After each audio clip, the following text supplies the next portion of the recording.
Hi, and welcome back to Fall Festival. Today we're going to be talking about thread painting and the practical application. So I have here a project that I started. I used QCT and our couching foot to create this design. So it kind of looks like a velvet coloring page. First off, we're going to start and talk about how to fill in large spaces.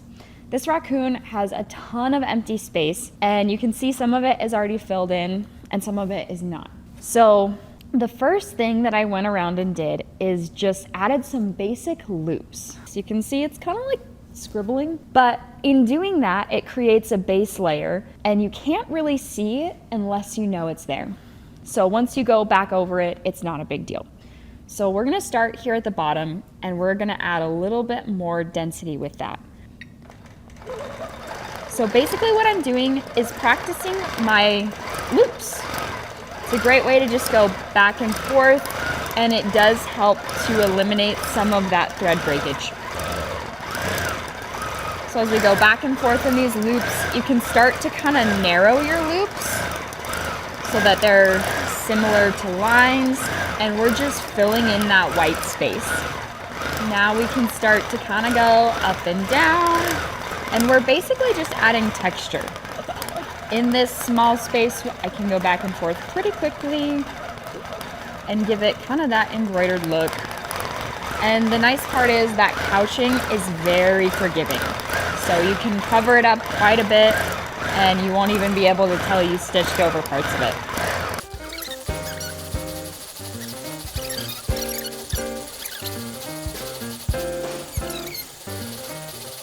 And you can go pretty fast, but if you notice, the overspeed light never turns on here.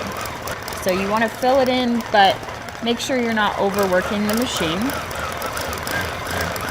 Okay, so in here, I kind of did my loops so that I could tell what direction I wanted my thread to go.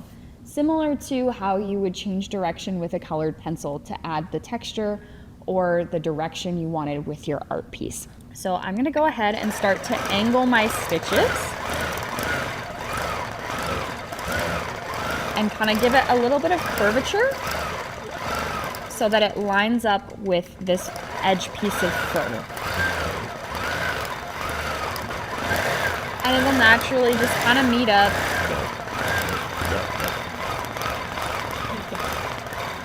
And I'm just angling and going back and forth with my machine.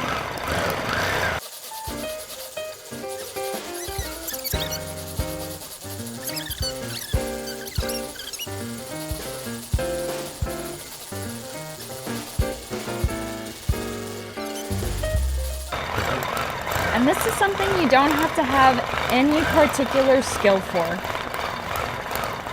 You can just go back and forth with the machine. It doesn't require any special skill builders or anything. In fact, learning to go back and forth with your machine, learning to get to know all of the intricacies, and trust me, you're gonna have to rethread it every time as you change color. This is a great way to just practice getting comfortable with the feel of your machine. So we'll keep going here. And I'm just going to follow that curvature there of the raccoon. And we're going to go back to doing these loops to fill in this large area.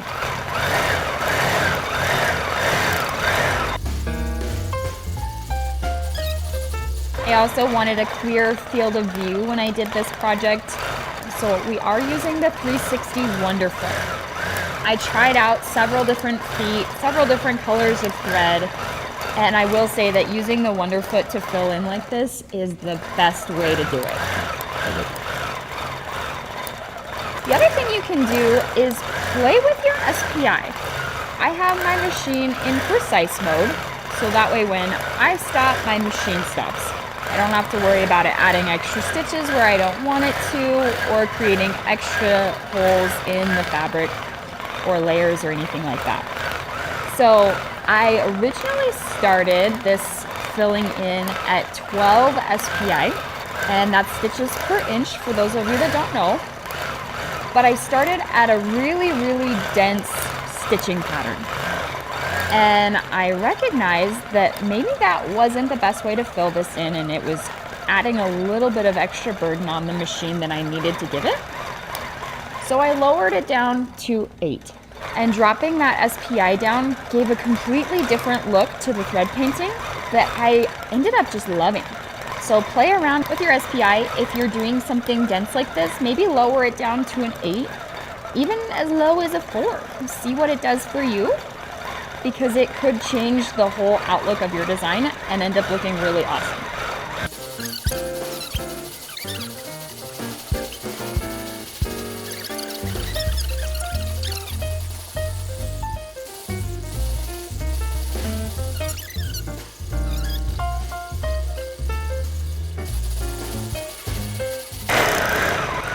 All right, and we had a little bit of thread breakage. That's okay. When you are quilting large areas like this with super dense stitching, it is not unreasonable for your thread to break. We'll just set that off to the side, go back through our thread guide here. The other thing that's important to note is you are going to want to oil your machine and change your needle fairly frequently. When you're doing this many stitches on a thread painting project like this, it's going to be a necessity to have those extra needles on hand and to have extra bobbins, have that oil handy, so that way your machine doesn't get anything bogged down. We'll pop back down here and we'll start again. I do not care about what's on the back because this is going to be a wall hanging, so I'm not going to worry about pulling up my bobbin or doing anything crazy there, especially when I have this kind of dense stitching. I'm just going to hold on to my top thread and trim that here. And we'll get back to it.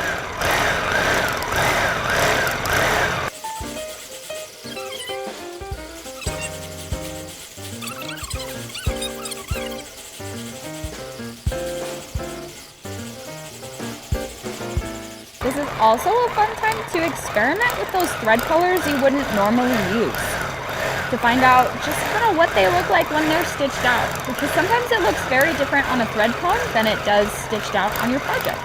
Maybe you bought a pack of something and you're a little bit nervous to try it. Try out a little piece of thread painting.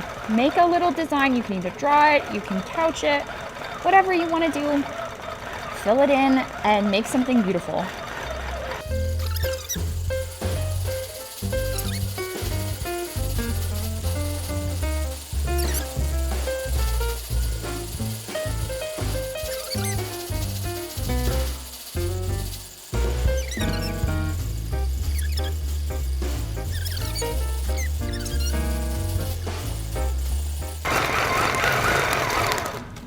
All right, so we've come to the edge and I've kind of backed myself into a corner. So I'm actually gonna pop myself over and come down into here and we'll go into our next steps. So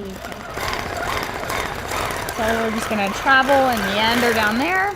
And now we're gonna talk about those basic loops like we did earlier. So you can see, to fill in this space, I am just doing basic loops. And my only thing here is I don't want to fill in his face. So I'm gonna go ahead and travel and make sure I've got the line that I want. Okay, and that's gonna be his neckline. So we're gonna go ahead, pop in, add some of those loops.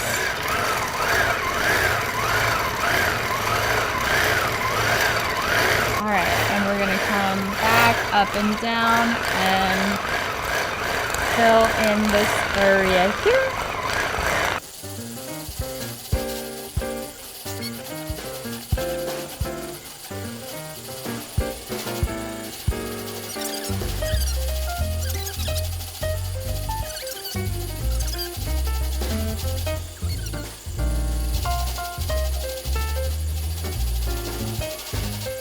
And you'll see I'm going to change direction so that I know when I go back to fill this in a little bit more densely, what direction I want the thread to go. I'm going to come in at an angle here and change direction again. And we'll meet this where it is.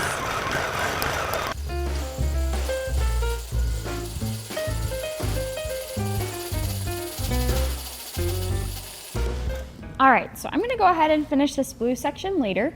You guys kind of have the idea of what we're doing with that dent stitching, with the filling in, with the loops, everything there. So we're gonna move on to a different technique, and I am gonna pull my bobbin up in this case, as I am going to be switching thread colors. And I am going to use this color here. This is Denim by Finesse. So I'm gonna fill in these little pieces here. So what I've done is just done some basic meandering with a little bit of echoing in this one. So I'm gonna go ahead, pull up my bobbin, lift my thread, and I'm gonna do just some back and forth loopy meander. I'm gonna pause what I'm doing, make sure that I trim my threads, and I am going to increase my SPI. So I'm gonna go back up to 12 so that it has a dense look for this free motion that we're doing. And I am just gonna add some loops into his little tail and give that a little bit more texture. And just change direction here. This is a great way to practice those loops, the meandering, and just filling in your blank space.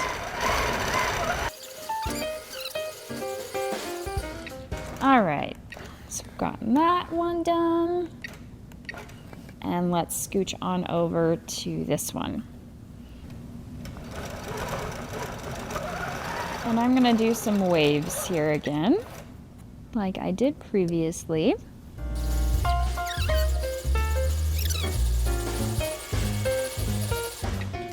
And that fills that in. Kind of gives it a scribbly texture, but it looks really cool. So we'll go ahead and do this one here.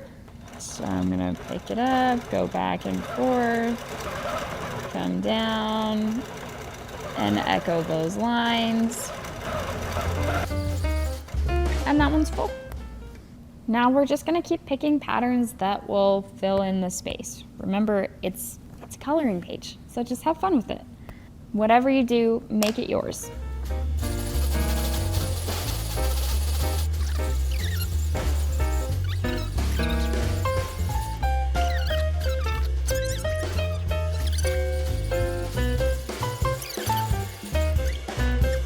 Perfect, so trim that up.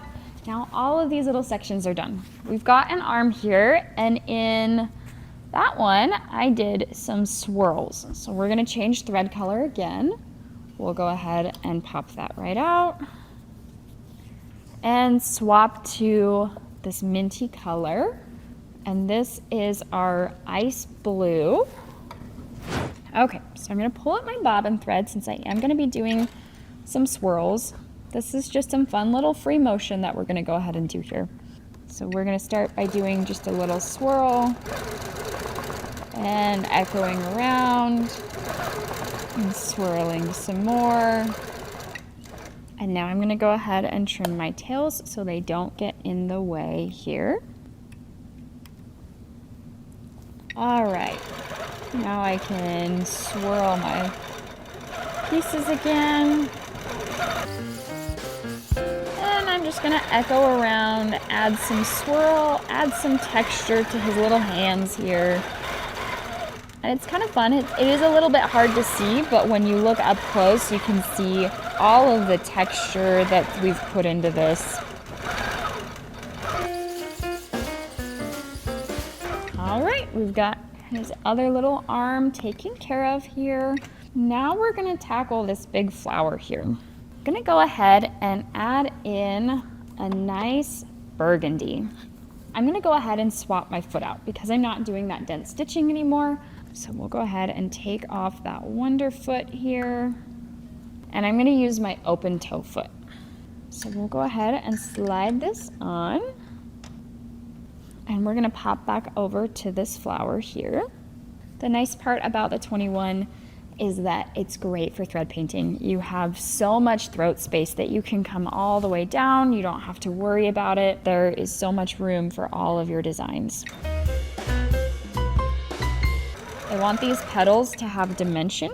I'm gonna go ahead and trim my tails there. So if you watch, I'm just gonna come up along the edge here, and I just wanna kind of find a middle point where the flowers stem from.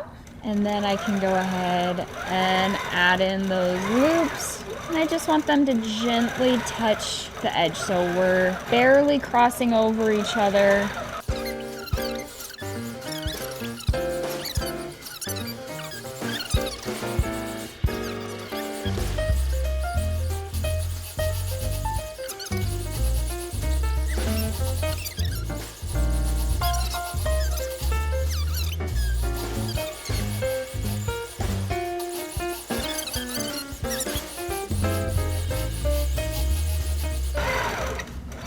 All right, that feather is fully filled in with these different loops and swirls.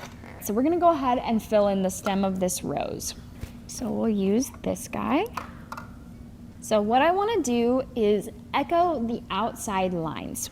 So I'm gonna go ahead and start on the edge, and just gonna go here.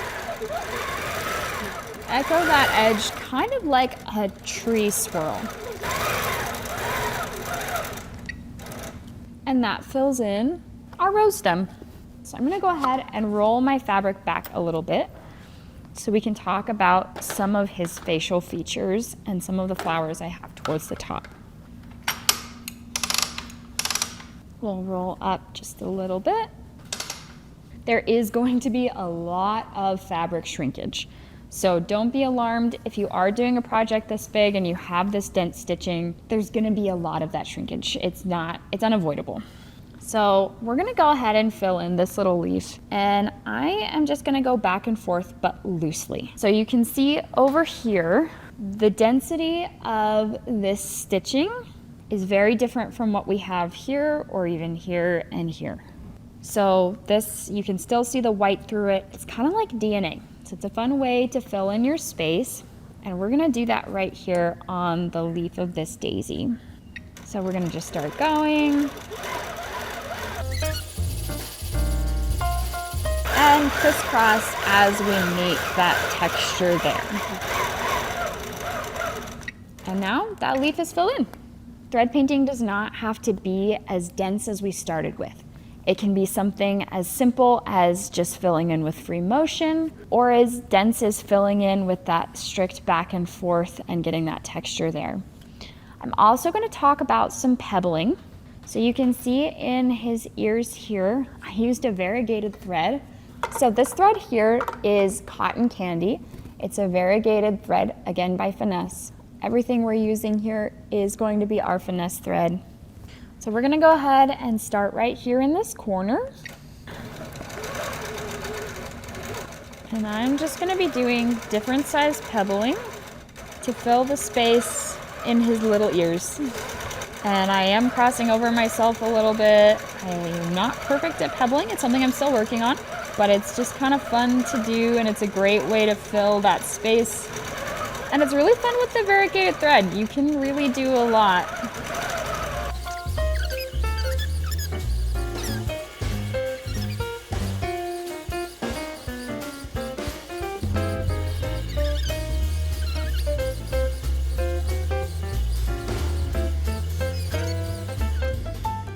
All right, and those are our little pebbles. You can see I was not perfect. You watched me do it. It was not the best work for pebbles, but when you take 3 steps back, you look at it and it looks great. The 3-step rule is one of my favorite things in quilting. Even if you think you messed up just a little bit, it doesn't matter. Take 3 steps back and you won't even notice. So we'll go ahead and actually let's fill in this tulip. And I wanted to give it kind of a watercolor effect. So what I'm gonna do is fill it in with a couple of different colors, yellow, blue, and green. We're gonna start by filling in yellow. And I'm just gonna fill in this section here and this section here. I think I'm gonna fill it in just loosely. So we'll start in the corner and we'll go ahead and just fill that in nicely. And again, as we rotate the direction of our flower. We're also going to rotate the direction of our stitching.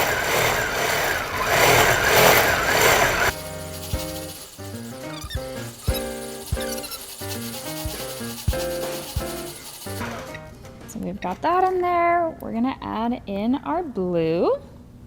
It's a nice vibrant blue. This one is called Blue Sapphire. It's kind of a fun color. And do the same thing here. So we're just gonna go back and forth.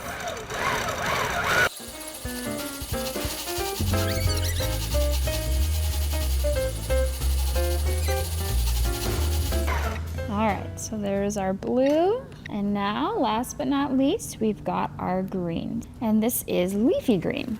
Like I said, as you change colors more, you will get to know your thread guide so well, you won't have to look at that book again.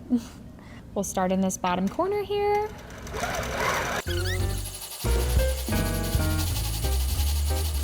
And we've got that good.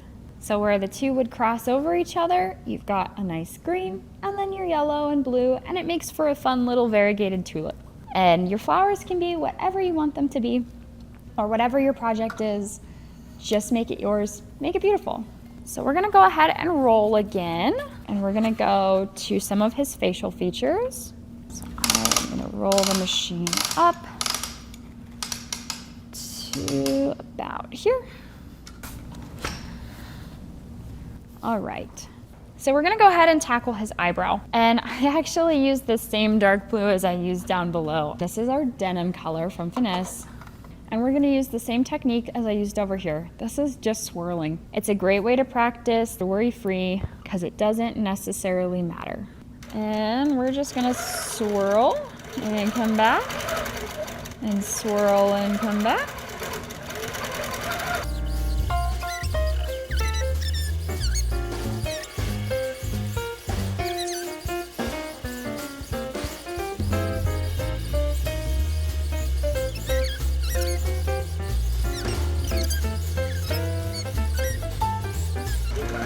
Back around. Even in this little dense area, it works out great. And then we're gonna match the other side here, and I just used bent stitching back and forth, so we're gonna go ahead and grab that red. Okay, so we're gonna start right here in the bottom. And I am just going back and forth.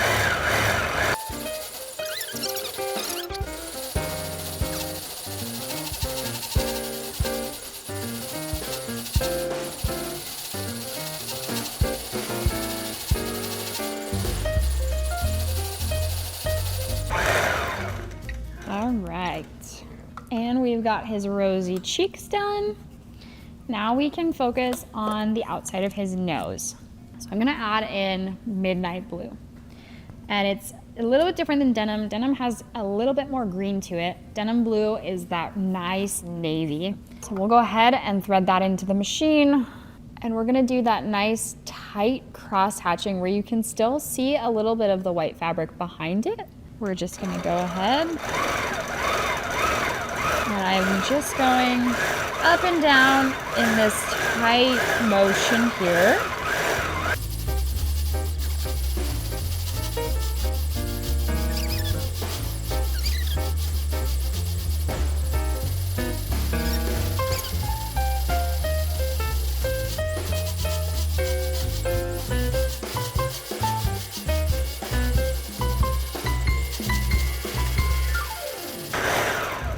Okay, so now that we've got the bases filled in, I'm gonna add just a dash of pink to this little area so it fills in and he's got a nice pink little nose. So we'll use this pink rose, and I'm just gonna do a tight stitching similar to what we did here with the red.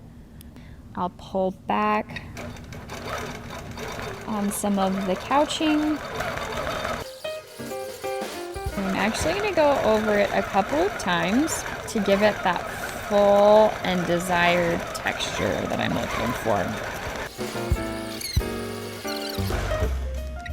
So now he's got a nice, cute little pink nose. Okay. We're gonna work on the flower next to him here.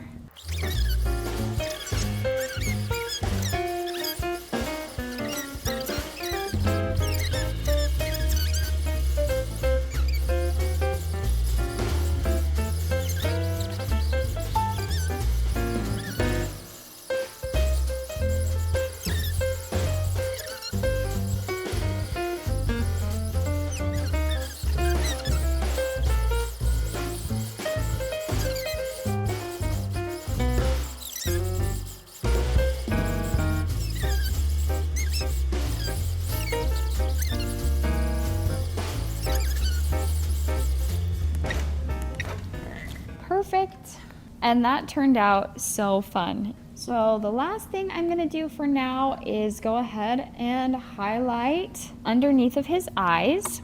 We'll add in that eucalyptus green for under his eyes.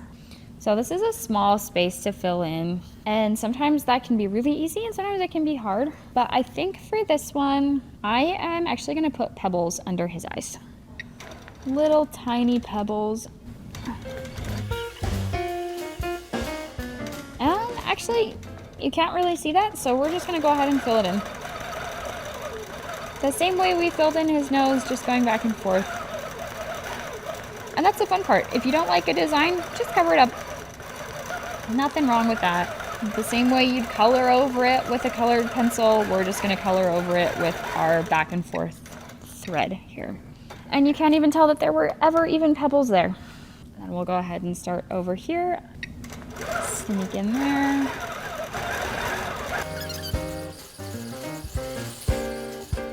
All right.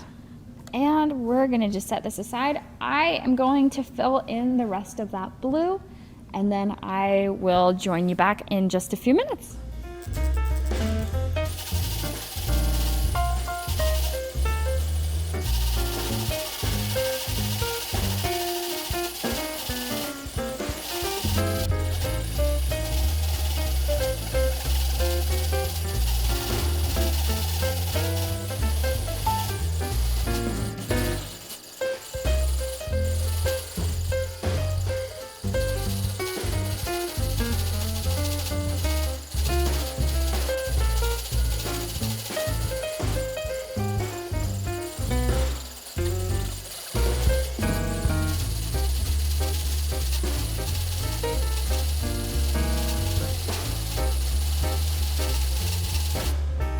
I am so excited to see this. Before we pull it off, I do want to just highlight a few things in the different techniques. This is just a basic flower. I used the stem and the edge of this leaf to get the feathering, and I used the edge of the leaf here as the stem of the feather.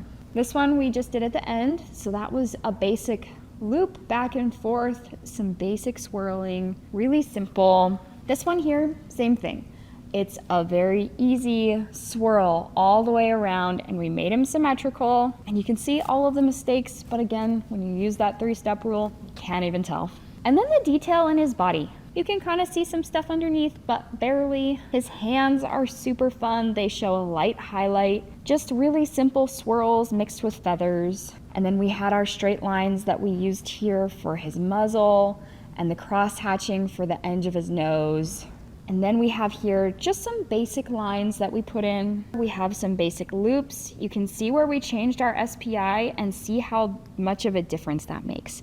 When we had a lower SPI, they were kind of crooked. Even though the shape was right, the SPI, it just wasn't right for the technique we were using. So as we increased that SPI, you can see that the loops got cleaner, less problems with tension there. This one was fun in the rows. You can kind of see, and it might be a little bit difficult, but we followed the pattern of this arc here. So it comes up and back around, and it gives texture to your design. So most importantly, what we're trying to do is fill the space.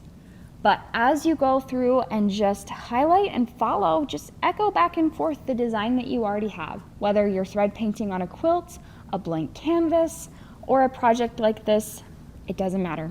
Fill the space and it'll look great. So we're gonna go ahead and take this off the frame, and I honestly can't wait to see it all together. Here is our thread painted raccoon in a bed of flowers.